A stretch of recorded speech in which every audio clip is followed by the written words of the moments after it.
Akira Toriyama gave us a world of imagination that inspired so many people in my generation.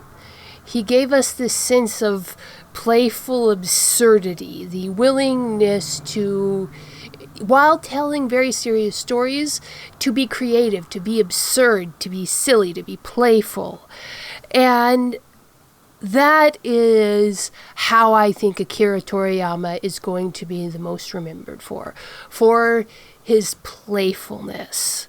And I am profoundly grateful to have been growing up at the time when Akira Toriyama's main stories really were getting popular in the US. And I know it definitely impacted my writing style.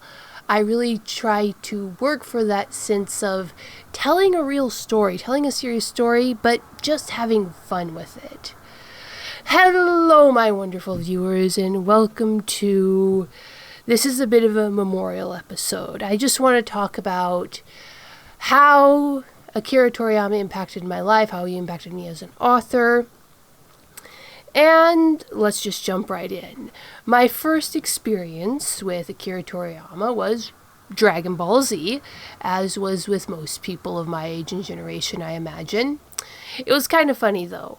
We had driven into town, a little tiny map dot in the Pacific Northwest, and I was playing with my siblings at the park. Very small postage stamp sized park, got a couple swings, a merry-go-round, a slide, that kind of park.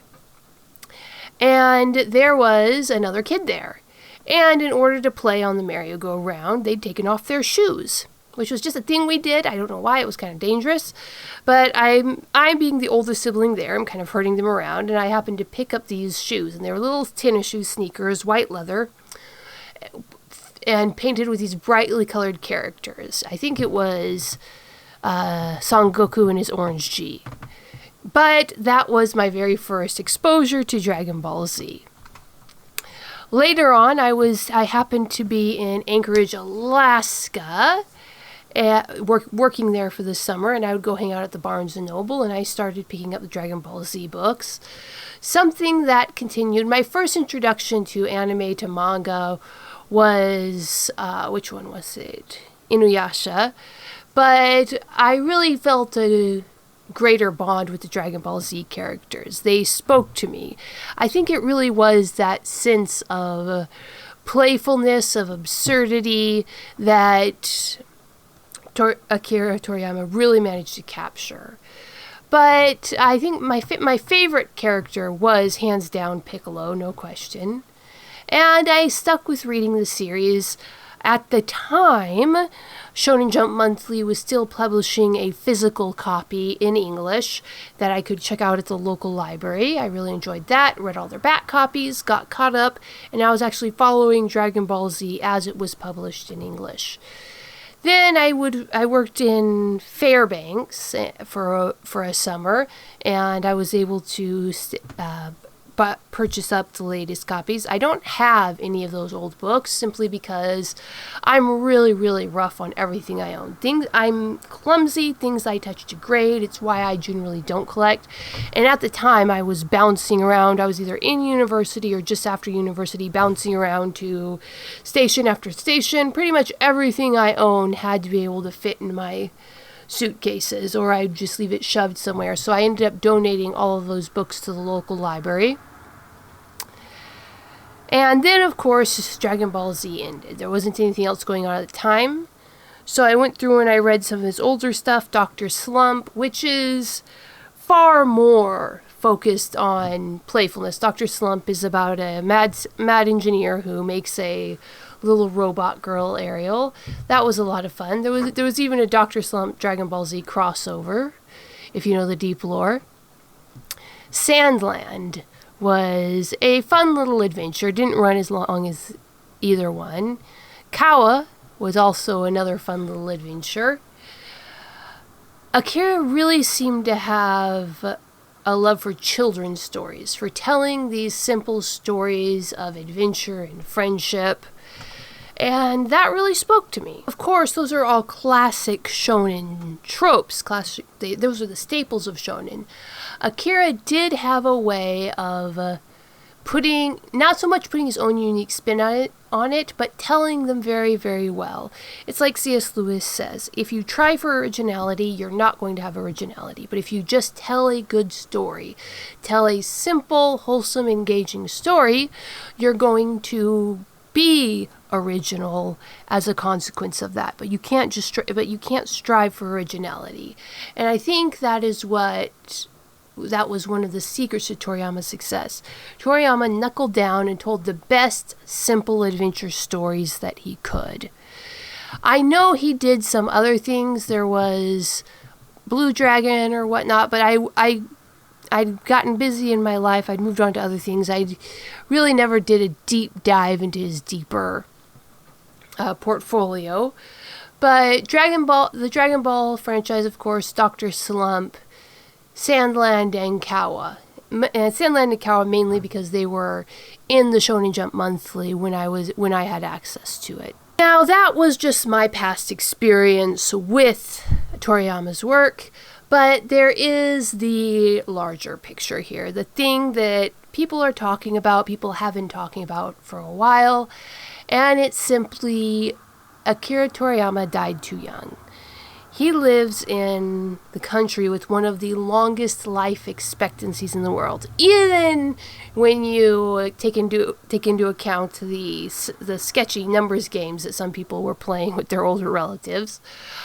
And he died at the age of 68. He was Akira Toriyama was right in the middle of between my mom's age and my dad's age. So this is it strikes home to me because he was definitely of my father's generation, and that makes me a little twitchy. Whenever somebody in your parents' generation passes on, it makes you realize how mortal your parents are, and makes you realize that you don't have necessarily a lot of time with them left.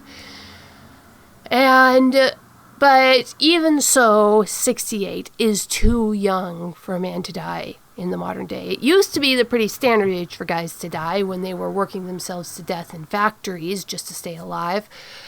But that wasn't his life. He was an artist, a creator. And we've all heard the horror stories about what mangaka put them through to meet these fantastic deadlines. If you were watching this channel, you know I'm also a fan of Kaiju number 8, the manga that was switching up its output schedule. It's on Shonen Jump Plus, so it's got a lot more flexibility, and they used that. It tried to be 3 chapters a month with 1 week off. It tried various things. It tried 1 chapter a month. It tried 4 chapters a month. But eventually it settled down, and the creator, Matsumoto, was honest. He's like, we're trying to find the right pace. 1 chapter every other week, or 2 chapters a month, is what it seems to have settled down to, with significantly more breaks than the usual mangaka takes. And some people complain about that, but after losing the creator of Berserk and losing the creator of Dragon Ball Z, both much too young, it's a reminder that we can't expect superhuman production out of these people. Now, everybody was swearing up and down that it was not working himself to death situation with the creator of Berserk, and it was not, and nobody knows quite yet. It's still too soon what Toriyama was. But given that Toriyama has kind of backed off and been relaxing more, probably not the working himself to death thing. But there is and this is universal, it's not just in Japan, there is the expectation for men to, work themselves to death if need be. That was the burden that was put on men for countless generations, whether it be in the mines, in the factories, or in wartime. There is that expectation of men to value their lives less. This is very sad, and it's definitely something that we need to be aware of and correct as a world, as a people. But in these cases, for first world people like this living in a first world country who are successful enough to dictate their own work schedules to some degree. There's another thing, and it's lifestyle. Are you exercising? Are you getting enough sunshine? Are you eating right? We live in a world where it's possible to indulge in every way, and that's not healthy. And let's just take this as a reminder, whenever somebody dies too young like that, whenever somebody loses those last 20 golden years that being born into this generation, we kind of have a right to expect. I always find it useful to stop and say, am I right now taking those steps in my life that would logically help me avoid that? Now, obviously, there are no guarantees in life. You can be the most healthy person ever and literally get struck by a bolt of lightning out of a clear blue sky, get run over by a bus. But there are simple steps that you can use that will make your life better now, that just require knuckling down and applying a little bit of discipline. Did you eat something healthy today? Did you have fresh fruit, fresh vegetables? Did you have canned fruit or vegetables if you couldn't get fresh? Did you get up from your computer, stretch a bit, and just go on a short run outside? Go outside, get some fresh air, get some sunshine if you can. Do some exercises in your apartment. Get up, move your body, give yourself the best fuel that you can. Try to cut out the things. Too much chocolate candy bars are my vice right now that I'm working on. Even things that are healthy for you, you can overindulge in. It's just when that number, 868, is too low, too small. In the culture that he lived in, Toriyama should have expected another 30 years. In the culture, in the generation he was born into, he should have had another 30 years of happy, restful life. And I don't know what happened. You don't know what happened. We don't know what cut him short, what stole those last years from him. But we do know that choosing to eat healthier, choosing to vegetables, fruits, nuts, seeds, and limiting your intake of meats, eating healthier meats, don't bake stuff, don't fry it, limit your salt intake. There are steps that you can take, that you talk to a doctor, tailor it to your own body. Again, eat healthy, avoid the poisons in life, try to get some more sunshine. Let's let this all be a reminder to us.